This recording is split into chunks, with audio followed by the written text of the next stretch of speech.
Hey friends, Ryan Hansen with Big Pop Brewing back at you with a product review that is very time-fitting because today Spike Brewing just dropped their Oxygenation kit. I had the pleasure of trying one out ahead of time, and so I wanted to give you my thoughts.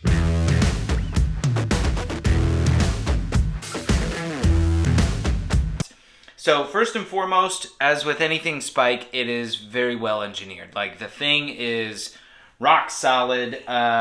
And you know what? For comparison, this is what I was using before. So just kind of your basic carbonation stone with a valve here. And so the only real way of gauging that flow rate is looking at the bubbles, which isn't the end of the world. Honestly, as home brewers, we don't really need to aerate the wort other than, time old, like you could shake the carboy. I personally just splash the wort into the fermenter after my brew day, and I've never had issues. That being said, there are certain kinds of beer that I definitely want to aerate my wort, give my yeast the best fighting chance that it can. That would specifically be anything that I am doing that is high OG. So, say 10, 60 or higher. I want to give that yeast, again, a fighting chance, and the proper oxygenation is definitely one of the keys. On the pro brewing side, whole different issue. I aerate every single time when you're transferring after the knockout to the fermenter. Aeration is key. So I'll give you the basic rundown. This kit, that's what it looks like up close. It's got your flow meter. It comes pre-assembled. I didn't even have to put this together. I love the crimp catch that they've got on there. They did not have to do that, but they did anyway because they know that there's pressure. And it's better to just resolve that before it pops off and you drain your oxygen tank in like 4 seconds. So, all right, let's start at the beginning. So when you first get it, you got to get the canister from a hardware store. I get mine at Ace Hardware. They have them at Lowe's. They have them at other whatever places. So I don't think you can buy these online. Maybe. I don't know. Okay, so that's what it is. The red tank is oxygen. It is a reverse thread, so you can't do it by accident. You cannot hook up a MAP gas or CO2 to this by accident because they are reverse threaded.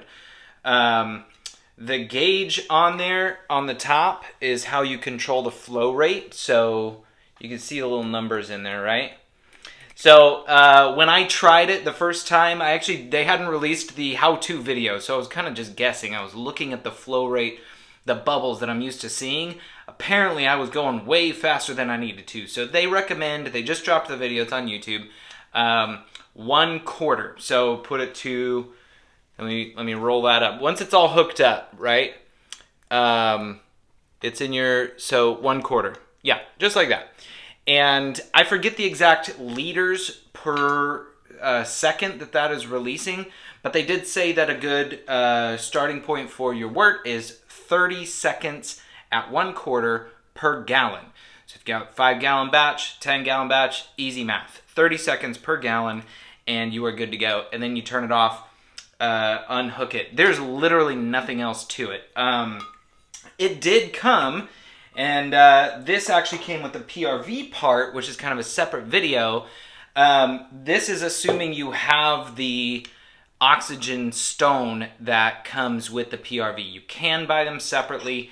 This is what it looks like. Basically, I hooked this oxygenation stone on the back side of my butterfly valve, and once I started it, basically the wort that's in contact with it is what is coming through the dip tube, the racking arm off of my Spike Flex Plus fermenter, which is less than ideal. You want direct contact with it, which is why the bigger fermenters, say the CF series, the conicals, they have that third port, and so you have a butterfly valve directly for that. So you would hook the oxygen stone up with its cup,